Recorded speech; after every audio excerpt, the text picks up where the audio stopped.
Bom, então, como eu havia anunciado, a ideia hoje é comentar sobre o sentido do sofrimento. Né? Ao contrário das últimas vezes, né, vou colocar aqui os slides bem. A gente pode usar o sofrimento com dois significados diferentes. Né? Para ser mais preciso, podemos dizer que inicialmente essa palavra, olhando para sua origem etimológica, ela tinha um significado, né, que diz que estava relacionado com pátio, né, com sofrer. Agora, então pensando, olhando para nesse sentido usual, né, ou seja, sofrimento como sendo algo negativo, né, então a gente poderia pensar que o que seria, né, o sofrimento? Então seria uma experiência, nesse sentido sempre uma experiência própria, desagradável, né, ou seja, algo que não confortável, não seria algo prazeroso. Essa A gente poderia fazer uma distinção entre dor e sofrimento, né? Sendo dor algo mais sensorial, né? Algo mais físico, e o sofrimento mais uma coisa mais emocional, né? Na prática também aqui eu não vou fazer tanto essa distinção, né? Repare que os termos que a gente utiliza também são termos usuais e usualmente, por mais que a filosofia ela tenta precisar os termos, o significado dele usual acaba sendo não tão preciso. Enfim, mas na prática, então, o sofrimento é algo próprio dos seres vivos. Ou seja, uma pedra não tem como ter nesse sentido, como sofrer.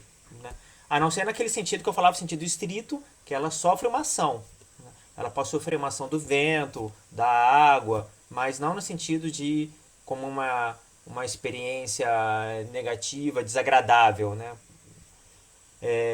Então isso é algo próprio dos seres vivos. E também, em geral, dos seres vivos mais desenvolvidos. Né? Você pega os seres vivos menos desenvolvidos, um vírus, né? O vírus aí do Covid, né? O SARS-CoV-2 aí, por exemplo, provavelmente ele também não sofre, ele não tem uma experiência desagradável, né? Ele fala, aí, né, estão acabando comigo aqui e tal, né? Enfim, né? Acaba sendo algo próprio de seres vivos superiores, assim. E por quê? Porque, no fundo, o sofrimento ele é uma espécie de alarme. Então, para isso é necessário um sensor. Né? Um sensor que depois que aciona esse alarme, que diga, olha, algo não está bem.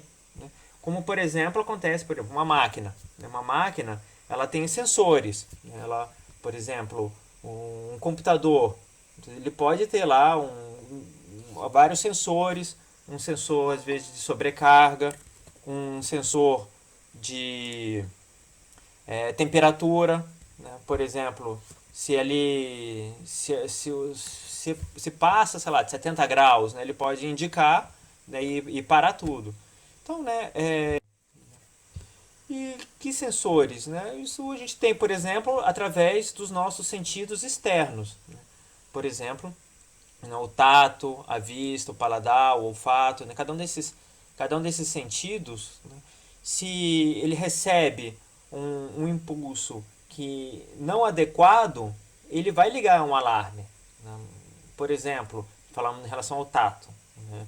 Se você está numa temperatura muito quente, sei lá, tá 45 graus, né? Você vai sentir algo como desagradável. Né? Ou o contrário, se estiver muito frio, né? Ou quando a gente faz um corte na pele, por exemplo. Né? Então, são isso. O sofrimento, nesse sentido, é um alarme dizendo, olha, algo aqui não está bem. Né? A vista também, né? Se você vai olhar direto para o sol, né? Isso ele vai causar também uma certa dor, né? Um enfuscamento. Né? Mesma coisa, quando você come, também você tem um paladar. Né? Se você tem um leite lá que está estragado, né? Que está passado, aquilo lá vai ter um gosto ruim. Né? Isso, ou seja, você vai sentir também, em certo sentido, um sofrimento. Né? Enfim, então cada um dos sentidos externos nós temos isso. Também, né, nos nossos órgãos internos, falo assim, internos corporais, também possuem, também nesse sentido, os seus alarmes. Né? O estômago, né? Se você também, quando está com comeu algo também não muito bom e tal, não, que não tenha feito bem, você vai acabar sentindo. Né? O coração também, se ele não consegue bombear, né, que dali vai causar uma dor. Né? Assim como uma dor de cabeça, dor de dente. Né? Até quando eu falo também os sentidos externos, né, por exemplo, o tato, na realidade a gente tem tato também nesses órgãos internos, né? O nosso estômago, por exemplo, né? Ele sente acidez, né? Quem tem, por exemplo, gastrite, né? Úlcera, acaba sentindo uma dor que por conta disso, da acidez. Né? Mas, então, no fundo, indica que opa, algo aqui não está bom. Né? Em geral, por exemplo, as doenças, até elas provocam sofrimentos, né? Provocam dores. Agora, a dor em si é ruim? Né? Então, pensar, por exemplo, um corpo anestesiado, ele não sente dor. Né? A própria lepra, a hanseníase, ela também não deixa o seu tato também sentir dor. Né? Agora, a gente vê que a dor em si não é ruim, porque se você tirar a dor com uma anestesia ou, por exemplo, uma doença como a lepra, faz com que o quê? Você não perceba que algo está ruim, algo está mal. Né? Por exemplo, uma pessoa poderia aproximar a mão do fogo e deixaria a mão lá. Por quê? Porque ela não sente que aquilo lá está lhe fazendo mal. Ela não sente lá o calor. Né? Então, ou seja, a dor em si mesma não é ruim. E o próprio organismo ele tem uma capacidade grande de adaptação. Então ele também é capaz de se adaptar para sensações. Existe também, eu falava aqui muito de sofrimentos materiais, físicos, né? Mas também existem sofrimentos mais imateriais. Né? A pessoa que tem angústia, depressão. Né? E nesse sentido, muitas vezes não tem, às vezes, uma causa aparente. Às vezes a pessoa pode ser simplesmente um problema, entre aspas, um mau funcionamento do corpo, né? Seja por questões hormonais, por questões, enfim, né? Que às vezes com remédios, muitas vezes ajuda a pessoa a diminuir, minimizar esse tipo de sofrimento. Outros sofrimentos também são imateriais que não dizem também respeito diretamente a um problema orgânico. Né? Por exemplo, a perda de alguém querido, né? Uma pessoa que morre, a gente sofre com aquilo. Né? Ou quando a gente perde o emprego, né? Enfim, acontece algo que a gente vê como ruim, né? Ou seja, fisicamente a gente está bem, mas aquilo lá causa um sofrimento. Né? Então a gente verifica que, em geral, esse sofrimento está relacionado com a perda de um bem, né? Com diferentes bens que possuímos. Né? Se a gente está falando de bem, é importante a gente entender a contraposição ao bem, que é o mal. Porque, no fundo, a gente pode dizer que o sofrimento ele está relacionado ao mal. Agora, a gente precisa entender o mal também. Né? Às vezes, tem gente que pensa no mal como uma dicotomia entre bem e mal, né? Um yin yang, como se sendo duas forças opostas. Né? Na realidade, o mal ele possui simplesmente uma existência por ausência de bem. Né? Ou seja, não é que ele é meio complicado, né, às vezes, de pensar, porque às vezes sempre que a gente pensa em algo, a gente não pensa na ausência. Né? Então, pensei em falar, não, pensa no vazio, né? Pensa no nada. Né? É complicado, mas de certa forma é o que acontece com o mal. Né? O mal ela é uma ausência de bem. Né? Ou seja, é algo, né, onde falta o bem. Então, mas também não é tão complicado a gente entender, né, isso fazendo uma analogia com questões físicas. Né? Por exemplo, né, a escuridão ela é a ausência de luz. Né? Então você não torna um quarto escuro, você simplesmente não deixa entrar a luz. Você remove toda a luminosidade e aí ele fica escuro. É um estado que ele passa a estar. Né? Mesma coisa o frio. Né? Ah, mas e o ar-condicionado? Ele não coloca o frio, né, no quarto? Não. Né? Ele remove o calor. Então, é o que acontece também em relação ao mal. Né? Então, é como se a gente removesse ali o bem, né? Não houvesse bem.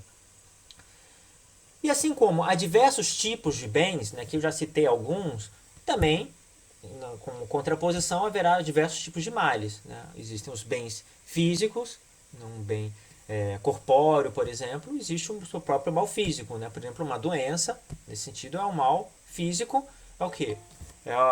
No fundo, bom, a gente falava do bem, do mal. Esse bem e esse mal, ele tem uma relação depois também conosco.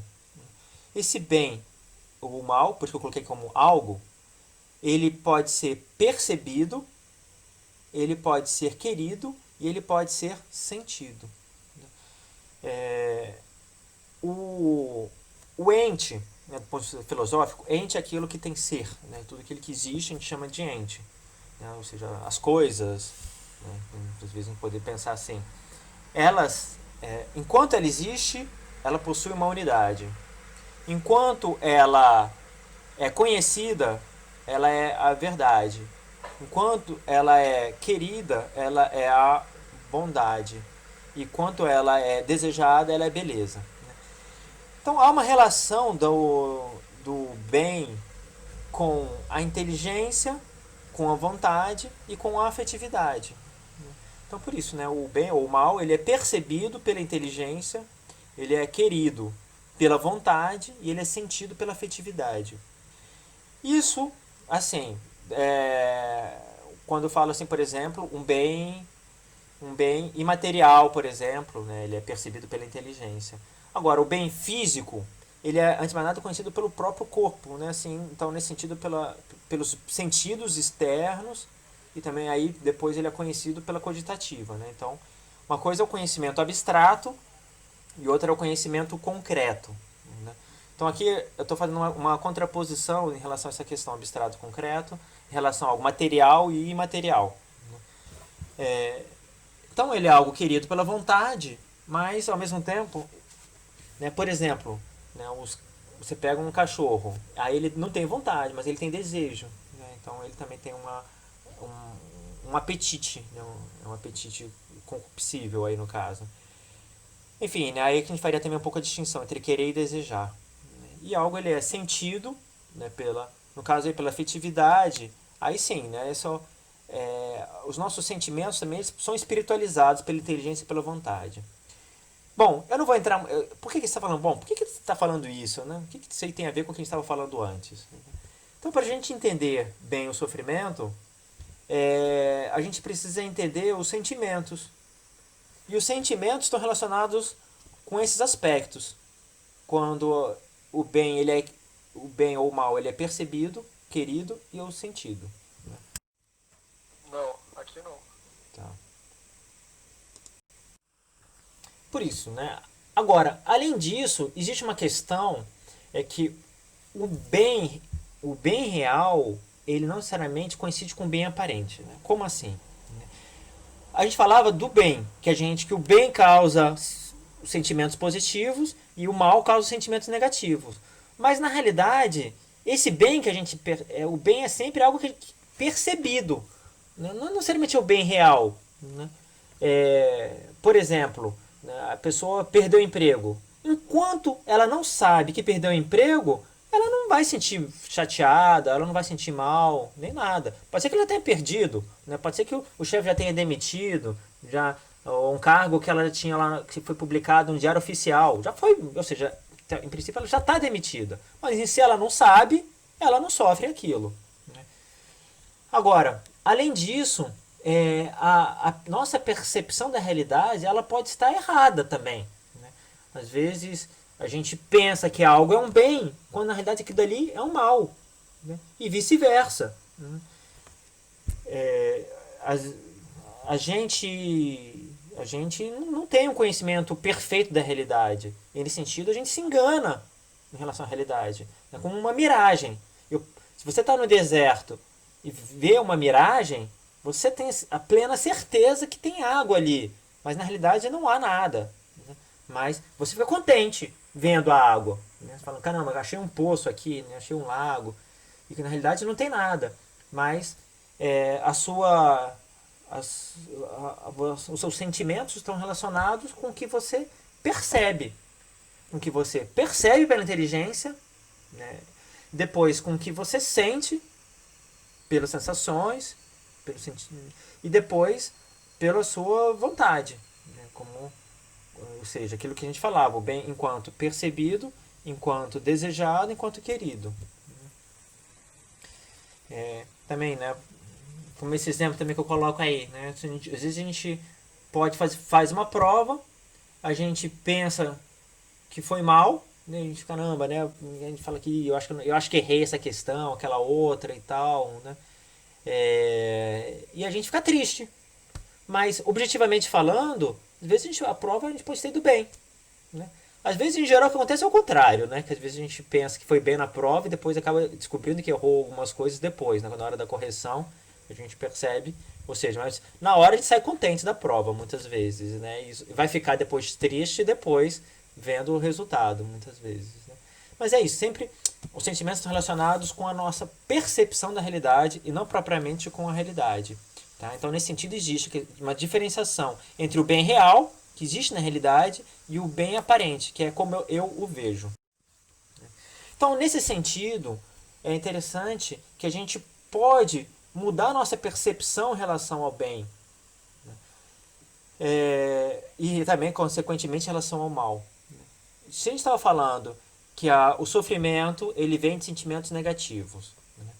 Existem sentimentos que são desordenados, né? Por exemplo, né, a inveja, o ciúme, né? Uma pessoa invejosa, o que acontece? Ela vê o bem de outra pessoa e de certa forma, triste com aquilo, né? Ou seja, algo que era para causar algo que era para causar uma alegria, porque é um bem, né, da outra pessoa, na realidade aquilo lá está causando um sofrimento, né? Ou seja, então significa que esse sentimento não está batendo.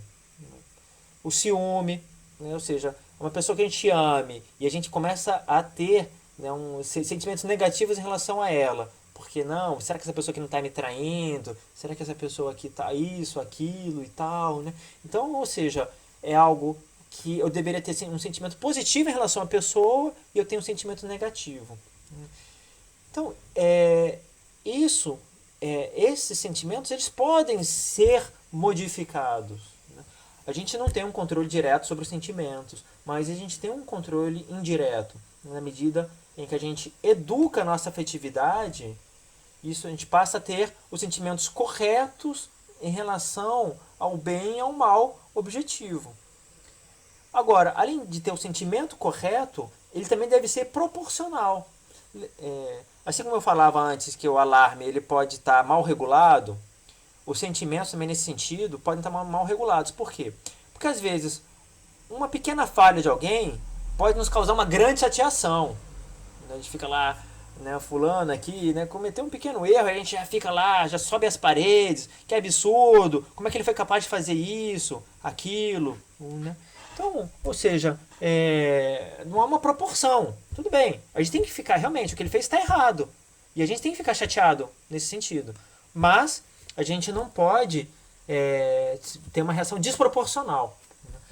E tanto para mais também quanto para menos, né? Uma pessoa que não tem sentimento nenhum, né? Sei lá, morreu a mãe, ele, tá bom, tudo bem, né? Como assim, né? Caramba, né? Ou tudo bem, ficou um pouquinho chateado. Não, é para ter ficado muito chateado mesmo. É natural que a pessoa fique muito triste, não fique pouco triste, né? Então, ou seja, é importante que haja uma proporção entre o sentimento e o objeto que causou aquele sentimento. Agora, então, mas na prática o que a gente vê é o seguinte, que também a educação da afetividade ela pode ajudar a diminuir certos sentimentos negativos e, consequentemente, diminuir certos sofrimentos, né? Então, por exemplo, né, o pessimista ele acaba sofrendo muito, né, porque ele fica sempre pensando, mas se acontecer aquilo, se acontecer aquilo, esse negócio vai dar errado, se aquele outro negócio também der errado, caramba, né? A pessoa está sempre sofrendo, né? Sempre sofrendo. Enquanto que outra pessoa que seja mais serena, né, muitas vezes não vai ter aquele sofrimento, né? Ou seja, há uma série de sofrimentos que a gente causa a nós mesmos por conta de uma falha da nossa afetividade, porque ela não foi bem educada. Agora, a gente também está falando de bens né, como que tá, ou seja, o sofrimento está relacionado com o bem ou com o mal, é importante entender que nos bens há uma gradação, há uma escala de valores. Há bens que são mais importantes do que outros. É, você toma muitas vezes um remédio, mesmo sabendo que ele vai ter efeitos colaterais, ou seja, vai causar um mal? Vai. Mas você toma ele porque você vai querer um bem maior. Porque ele vai te dar um bem maior. O remédio pro coração, se você ler a bula dele, em geral ele vai ter milhões de coisas. Ó, isso aqui pode causar, né, sei lá, tonteira, náusea, isso, aquilo. Então você fala assim, bom, né, tudo bem, eu vou tomar esse remédio, mesmo que isso aqui me cause um enjoo, mas pelo menos eu passo a ter um coração bom, né? Eu preciso ter um coração aqui funcionando bem. E há uma gradação em relação ao mesmo tipo de bem, né? Por exemplo, né? Uma coisa é você conseguir ganhar R$ 50, outra é R$ 50.000, né? Ou 50 milhões de reais, né? É claro que isso vai inclusive causar sentimentos uma proporção diferente, né? Você fica contente se você receber R$ 50, mas é claro que você vai ficar mais contente se você receber R$ 50.000, né? E assim por diante. Também, né? Se você foi bem numa prova, você fica contente. Se você foi mal, você fica chateado se você for mal numa prova. Agora, se você foi bem numa disciplina, você vai ficar mais contente do que simplesmente você ter ido bem na prova. Mesma coisa, também você vai ficar muito mais chateado se você tiver sido reprovado na disciplina, né, do que em relação a tiver sido simplesmente reprovado numa prova. E assim por diante. Né? Agora, isso a gente está falando de bens do mesmo tipo. Agora, você tem bens de tipos diferentes também. Os bens espirituais, por exemplo, eles são sempre maiores do que os bens materiais. E interessante que isso que eu estou falando é o que São Tomás de Aquino fala, que o maior bem material ele é muito menor do que o menor bem espiritual. E aí a gente tem uma constatação impactante. Né? Você fala assim, não, o que você está falando aí é absurdo. Né? Você vê uma pandemia como estamos tendo é menor do que uma pequena mentira. Ou seja, um pequeno mal espiritual é maior do que a maior pandemia que a gente tenha, maior tsunami, etc. Assim, poxa, mas como assim? Pô, tá morrendo um monte de gente, etc. Tal. Não, repare, eu tô olhando só o aspecto físico. Né? Por exemplo, a morte, né, de alguém, né, é um mal, sim, é um mal físico. Agora, se ela é causada por outra pessoa, no caso um assassinato, ela é um mal enorme. Né? Se ela é causada por uma cobra que picou aquela pessoa, ela só é um mal material nesse sentido. É claro, né? Não significa que a gente, não, então significa que os males físicos não tem problema nenhum? Não, não é isso, não significa isso. Né? Significa que, é claro, a gente quer o menor mal possível, né? E também físico. Né? E também nessa gradação, que eu falava, gradação do mesmo tipo, é lógico que uma pandemia ela é muito pior do que simplesmente uma crise de gripe numa cidade, por exemplo, e tal, né? Então, né, existe proporções aí. Né? A pessoa perder o emprego é um mal muito maior do que a pessoa perder uns trocados, né? Perder um dinheirinho. Né? Então, nesse sentido, é claro, uma pandemia, do ponto de vista material, ela é enorme. Né? Não é que eu estou menosprezando, falando, isso aí não tem problema nenhum. Não é isso. Né? Agora, estou olhando só esse aspecto, né? Estou olhando o aspecto em si, né? do bem e do mal, sendo material ou sendo espiritual. E é claro, né? Sendo então natural que quanto maior o bem, maior o sentimento vai ser. Tem que haver uma proporção. Né? E mesma coisa em relação ao mal. Bom, aí entra também essa questão do mal querido e mal tolerado. Que algumas vezes, para atingir um bem, se passa por um mal menor. Que é aquilo que eu falava em relação ao remédio. Você pode tomar um remédio, sendo que você sabe que ele vai ter alguns efeitos colaterais. Por quê? Porque você está buscando um bem maior. Então existe o mal tolerado, que às vezes, sei lá, um enjoo, e o bem querido, que no caso seria lá, sei lá, o bom funcionamento do coração. Né? Ou, no caso, sei lá, uma pessoa que faz um tratamento de quimioterapia, pode ser que ela também passe lá por náuseas, né, dor de cabeça, etc. Mas ela faz o tratamento. Não é porque ela vai sofrer ali uma série de dores que ela deixa de fazer o tratamento. Né? Por quê? Porque nessa escala de valores, né, a saúde do seu organismo como um todo é mais importante do que alguns sofrimentos. Bom, um mal, ele nunca deve ser querido em si mesmo. Né? A gente não pode, desses sofrimentos que podem ser evitados, alguns vale a pena evitar, agora outros eventualmente não. Né? Eventualmente a gente fala assim, bom, eu quero um bem maior e eu vou ter que passar por ele.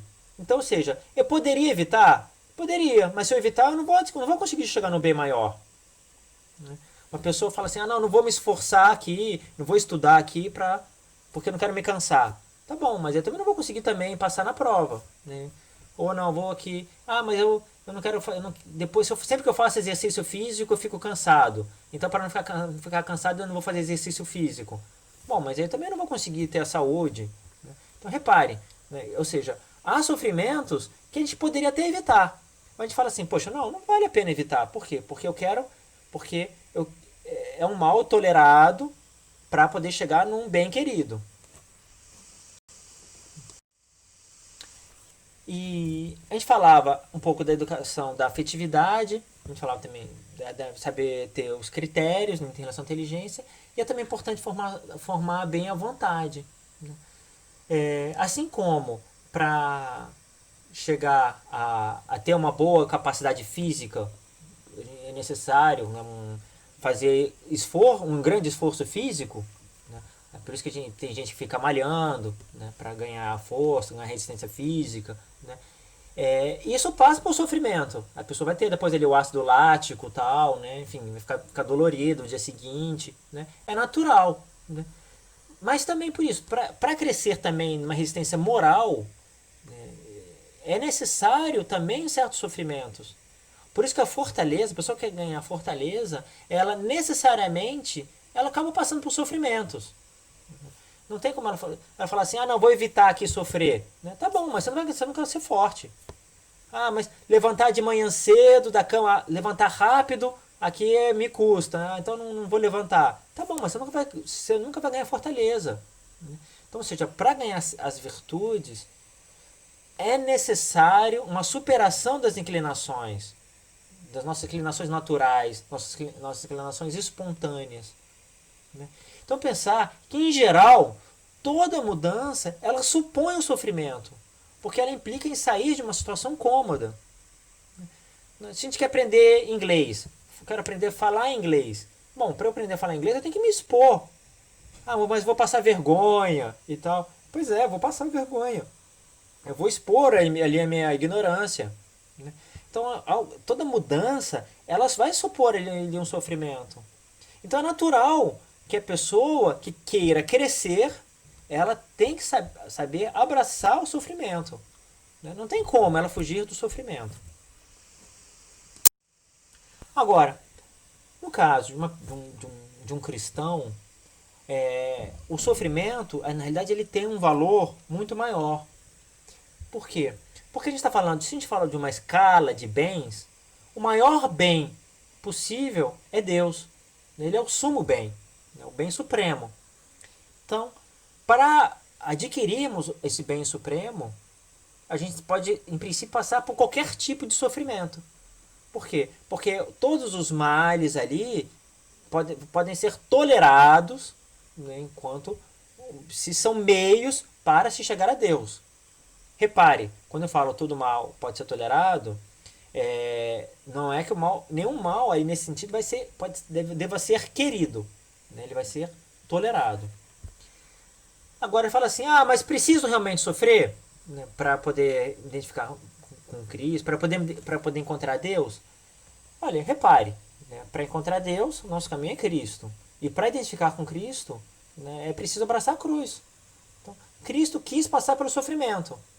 E repare, esse sim, não precisava ter sofrido absolutamente nada. Por quê? Porque ele já estava identificado com Deus. Mas ele quis sofrer. Né? Em relação às virtudes, por exemplo, que é o que eu falava no slide anterior, né? A formação das virtudes, a gente falava ali da formação da afetividade, depois da formação da vontade. Né? As virtudes, reparem, né? A gente tem, por exemplo, a paciência. A paciência é justamente saber sofrer. Né?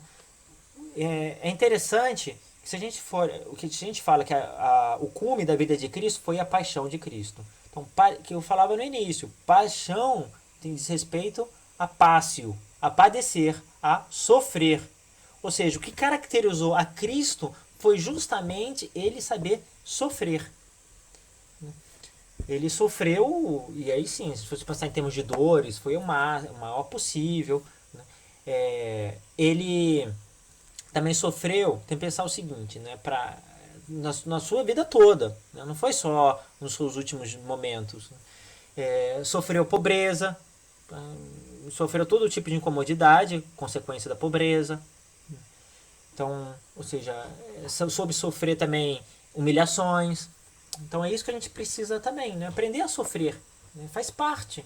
Né? Então é algo não só que deva ser nesse sentido, o sofrimento não deve ser só tolerado, mas muitas vezes ele deve ser também desejado.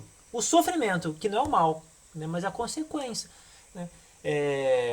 Primeiro, por quê? Porque o sofrimento físico, um mal físico, ele nunca é um mal absoluto. Um mal físico, ele é um mal, material, é um mal relativo. Né? E a gente, todos nós vamos sofrer diversos males físicos.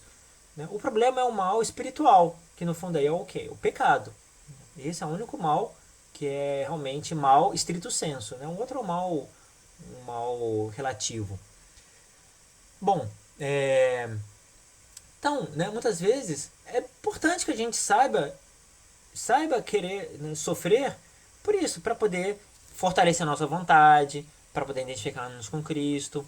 Né? Então, às vezes tem certos sofrimentos que a gente poderia não ter, mas a gente fala assim, não, mas eu vou procurar, vou ter. Né? Que é essa mortificação ativa. Que, aliás, é o que estamos fazendo hoje. Né? O Papa Francisco, né, pediu para que nós fizéssemos um jejum, né, pedindo aí pelo fim da pandemia.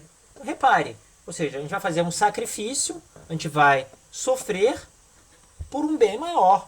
Né, porque a gente está buscando o fim da pandemia. A gente fala assim, mas acabou de falar que a pandemia é menor do que o menor dos males espirituais. Sim, mas repare, o problema não é a pandemia em si mesma, né, também. O problema é o que acontece em relação às pessoas. Né? As pessoas também, o que elas também são capazes depois de pecar, né? O quanto que, né? Enfim, né? Uma série de coisas, né? Que há uma série de consequências negativas. Agora, repare, por que eu falo também que a pandemia não é um mal nesse sentido absoluto? Afinal de contas, é um mal físico. Porque dela também se tira muitos bens. E aí a gente também vê, né, como a partir de males, a partir de sofrimento, a gente pode crescer muito. Né?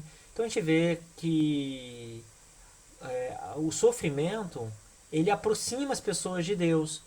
Né? Então a gente vê como as pessoas nesse momento, elas recorrem mais a Deus. Então a gente vê como a gente tira muito bem disso. Mas é isso, não é algo que a gente deseje. Né? Não é que a gente deseja a pandemia, não é que a gente deseja ir. Mas, ao mesmo tempo, a gente vê como Deus se aproveita muito daquilo. Pensar que a pandemia é algo querido por Deus. De certa forma, Deus permitiu que houvesse. Deus poderia remover? Poderia. E pode ser que ele espere o quê? Simplesmente os nossos pedidos, nossas orações, para que ele remova. E pode ser que daqui a pouco ele acabe.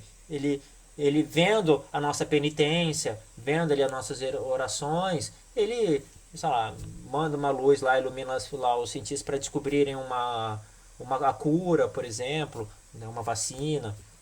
Então, repare, né, mas se tira muito bem. Né, as pessoas podem crescer em virtudes, paciência, as pessoas podem ser pessoas melhores. E principalmente no sentido de que mais próximas de Deus. E pensar o seguinte, né? Às vezes as pessoas colocam a sua vida, né, em prol, às vezes isso, né, de uma satisfação pessoal, dinheiro, prazer. E nesses momentos em que a pessoa passa por certos sofrimentos, a pessoa começa a rever a sua vida, né, começa a enxergar esses outros bens. Né? Por isso que é bom, né, às vezes, a gente passar por um sofrimento para a gente crescer, né? A gente amadurece. Né? O sofrimento ele amadurece as pessoas. É, e é isso, né? No fundo, somente, né, a pessoa que busca a santidade, ela vai capaz de aceitar qualquer sofrimento. Mas ao mesmo tempo ela vai tendo uma satisfação, porque ela vai se aproximando de Deus com aquilo. Né? Então pensar que aquelas pessoas que buscam a vontade de Deus aqui na Terra, né, que eu coloquei como santos, entre aspas, porque santo, estrito senso, só quem está no céu. Mas pensar, as pessoas que têm aqui uma vida de santidade, uma vida que procura de busca de Deus, são as pessoas mais felizes na Terra. Né? É algo que às vezes a gente não percebe, mesmo porque é uma felicidade interior. Né? Às vezes a pessoa não manifesta aquilo de forma externa. Mas pensar, né? Mesmo passando por grandes sofrimentos, grandes dificuldades, né?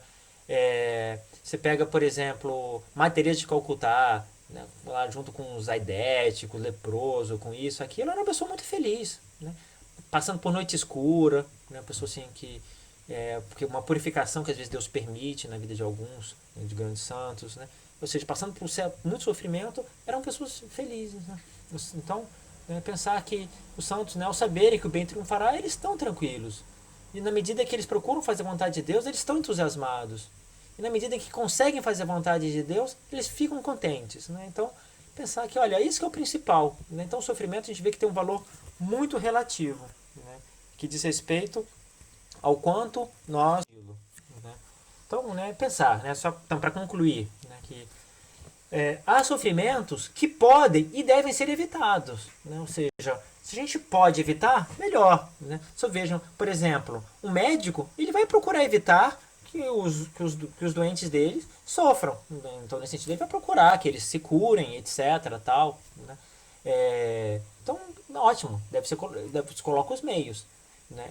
Alguns sofrimentos eles serão evitados simplesmente com uma melhor percepção da realidade. Né? Uma pessoa que fica muito intranquila e tal, né? Muitas vezes é um problema como ela enxerga a realidade. Né? Enxergando a realidade de forma diferente, né? Que eu falava em relação, por exemplo, ao pessimista. Né? Uma pessoa pessimista, quando ela passa a ser otimista, ela acaba tendo uma vida muito mais serena, e muito mais contente, muito mais alegre. Né? E na medida também que a gente muitas vezes muda de atitudes, né? Quando, por exemplo, uma pessoa virtuosa, né? Uma pessoa que também vai estar vai sofrer menos, né? Uma pessoa, como acontece em relação ao bem físico, né? Um esportista ele sofre menos, né? No sentido que ele para correr 10 quilômetros ele corre com muito mais facilidade do que um sedentário. Né? Agora, há sofrimentos que não podem ser evitados. Né? A gente não tem como evitar. Né? Uma pessoa perdeu o emprego. Perdeu, e ele vai sofrer com aquilo. Né? Então é natural que. Agora, ao mesmo tempo, mesmo esse tipo de sofrimento, ele pode ser minimizado com uma atitude positiva. Também, a pessoa perdeu o emprego, é claro, é natural que fique chateada com aquilo. Mas ela passa a enxergar de forma positiva, né? Falar, bom, tudo bem, mas eu vou procurar um novo emprego, eu vou enxergar isso aqui, eu vou aproveitar para me capacitar melhor e tal, vou aproveitar esse tempo que agora que eu tenho, que eu dedicava ao emprego, vou aproveitar para fazer outras coisas. Então eu minimizo esse sofrimento. E outros sofrimentos, sim, que podem ser evitados, mas é bom que a gente não evite, né? Não é bom que a gente evite, por quê? Porque quando eu falava dos sentimentos negativos, os males quando acontecem, é natural que a gente tenha o sentimento correspondente. Por exemplo, uma pessoa que pecou, ela tem que sentir dor por aquele pecado. Se ela não sentir dor por aquele pecado, é ruim. Então é bom que ela de certa forma, ela procure gerar uma contrição. Né? A gente faz um exame de consciência, por exemplo, a gente termina com um ato de contrição. Né? Senhor, eu pequei aqui, Pai, pequei contra o céu e contra ti. Enfim, né? É bom que a gente fomentar essa dor, né? Uma dor de amor. Né? E também, sempre pensar que para crescer, a gente passa por sofrimento. Então, é importante crescer nesse sentido, a gente vai usar meios que de certa forma, muitas vezes vão causar sentimentos. Né? Então é isso, né? Para atingir um bem maior, a gente precisa, muitas vezes, passar pelo sofrimento, por conta dos males tolerados, né? Para a gente chegar a um bem querido maior.